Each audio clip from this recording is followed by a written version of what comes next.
Everyone, welcome to మన ముచ్చట్లు. ఈరోజు మా అమ్మ స్టైల్లో చేసిన మిక్స్డ్ వెజిటబుల్ కర్రీ చూద్దాము. దీనికి కావాల్సిన ఇంగ్రీడియంట్స్: ఒక 3 ఉల్లిపాయలు, 2 క్యారెట్లు, 2 బంగాళదుంపలు. ఇవన్నీ మంచిగా తొక్కు తీసుకొని చిన్న చిన్న ముక్కలుగా కోసుకొని పక్కన ఉంచుకోవాలి. దాంతోపాటు ముందు రోజు రాత్రే 1 కప్పు బఠానీ, 1 కప్పు పచ్చి జీడిపప్పు నానబెట్టుకొని ఉంచుకోవాలి. వీటినే పచ్చి జీడిపప్పు అంటారు.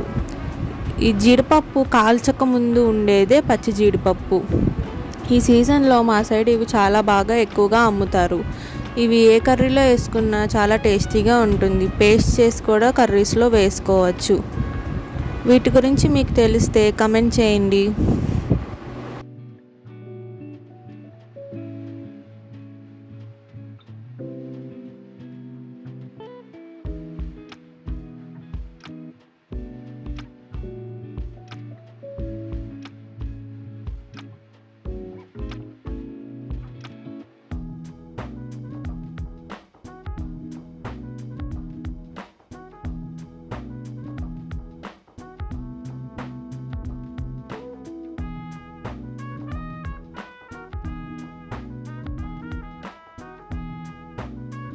ఇలా వెజిటేబుల్స్ అన్నీ కట్ చేసుకున్న తర్వాత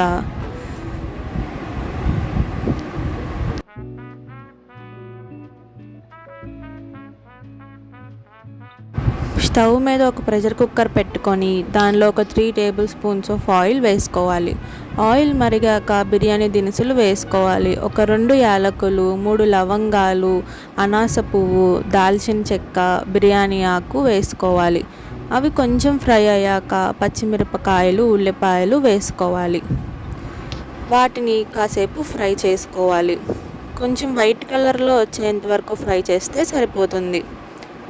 అవి ఫ్రై అయ్యాక వెజిటబుల్స్ యాడ్ చేసుకోవాలి. బంగాళదుంపలు, క్యారెట్లు, ముందు రోజు నానబెట్టుకున్న పచ్చి జీడిపప్పు వేసుకోవాలి. పచ్చి జీడిపప్పు మొత్తం వేయకుండా కొంచెం పేస్ట్ కోసం ఉంచుకొని మిగతావి వేసుకోవాలి.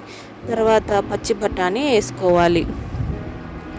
ఇవన్నీ వేసుకున్న తర్వాత ఒక 3 టమాటా ముక్కలు కూడా వేసుకోవాలి.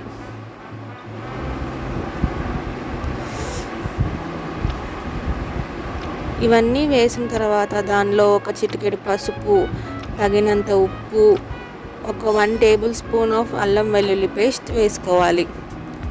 వేసుకొని బాగా కలుపుకోవాలి.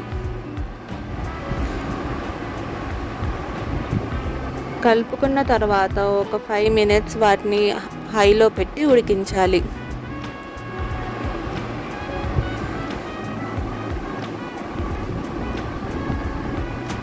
అవి కాసేపు ఉడికిన తర్వాత అందులో ఒక 2 టేబుల్ స్పూన్స్ ఆఫ్ కారం వేసుకోవాలి. కొంచెం కొత్తిమీర వేసుకోవాలి. దాంతోపాటు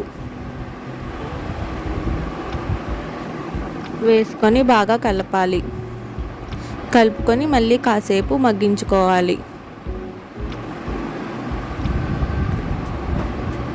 తర్వాత మనం జీడిపప్పు పేస్ట్ చేసుకున్నది ఇందులో వేసుకోవాలి. దాంతోపాటు ఒక 2 గ్లాసుల వాటర్ కూడా వేసుకోవాలి. వేసుకొని బాగా కలుపుకోవాలి. బాగా కలుపుకున్న తర్వాత మూత పెట్టి ఒక 3 విజిల్స్ వచ్చేంత వరకు ఉడికించాలి.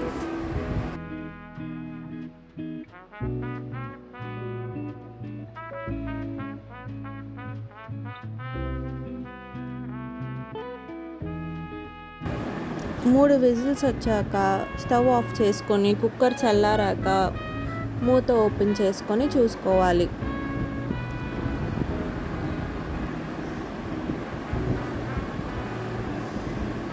మీకు ఇలానే ఈ కన్సిస్టెన్సీలో కావాలనుకుంటే ఇలానే తినేయచ్చు. లేదు కొంచెం దగ్గరికి కావాలనుకుంటే దాన్ని మళ్ళీ స్టవ్ ఆన్ చేసుకొని మళ్ళీ ఉడికించుకొని కూర దగ్గర పడేంత వరకు ఉడికించుకోవాలి.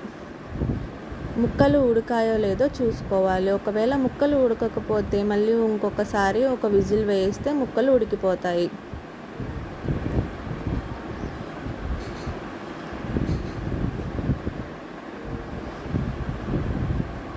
లాస్ట్లో కొంచెం కొత్తిమీర చల్లుకుంటే మన ఎమ్మి మిక్స్డ్ వెజిటబుల్ కర్రీ రెడీ అయిపోతుంది.